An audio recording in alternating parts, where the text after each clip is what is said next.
Imagine if your next heart surgery was decided by a Twitter poll. Sounds insane, right? Well, that's exactly how one of history's greatest philosophers saw democracy.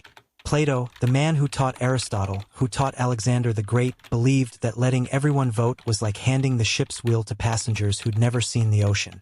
Today, we're diving into why the father of Western philosophy thought democracy was one of humanity's worst ideas. And trust me, his reasons will make you question everything you think you know about voting. Picture this: you're on a massive ship in the middle of a storm. The captain falls ill. Now, who should take control? Option A.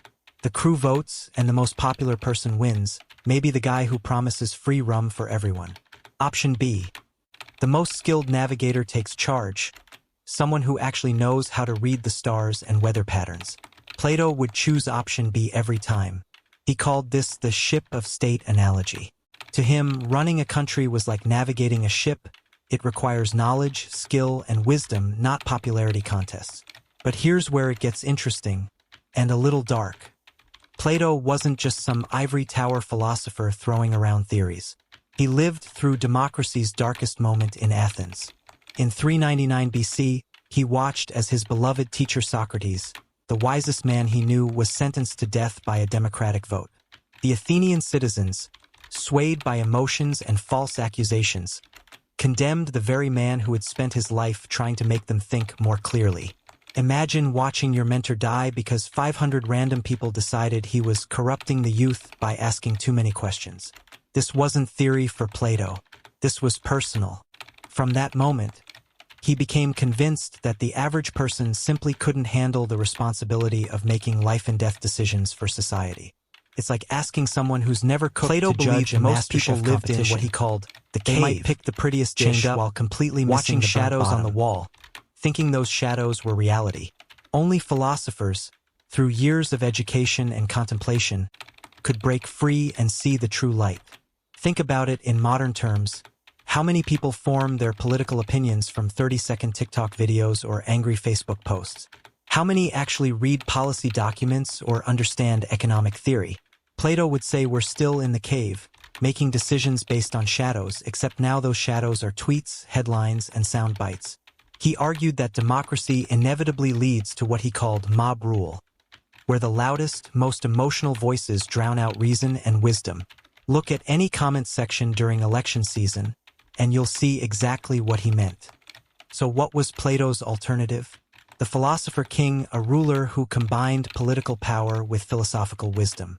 Someone who had spent decades studying justice, truth, and the good life.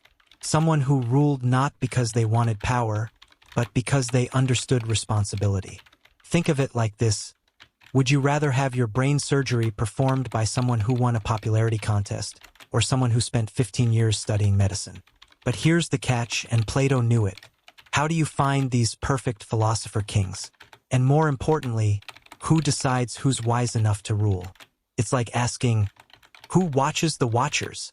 Even Plato admitted his ideal state might be impossible in the real world.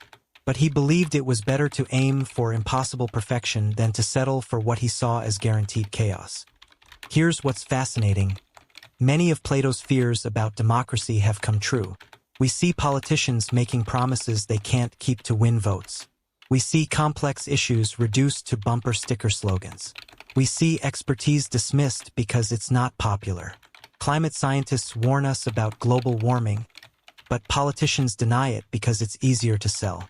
Economists explain why certain policies won't work, but voters prefer comfortable lies to uncomfortable truths. Maybe Plato was onto something. Maybe the crowd isn't always wise. Maybe popularity and truth aren't the same thing. But here's the ultimate irony. Even if Plato was right about democracy's flaws, what's the alternative? History shows us that most philosopher-kings turned out to be regular kings, corrupt, power-hungry, and disconnected from the people they ruled. So here's the question that will haunt you. In a world where expertise is dismissed and emotions rule facts, is democracy still the worst system of government, except for all the others? Let me know in the comments. And remember to subscribe for more mind-bending philosophy that'll change how you see the world.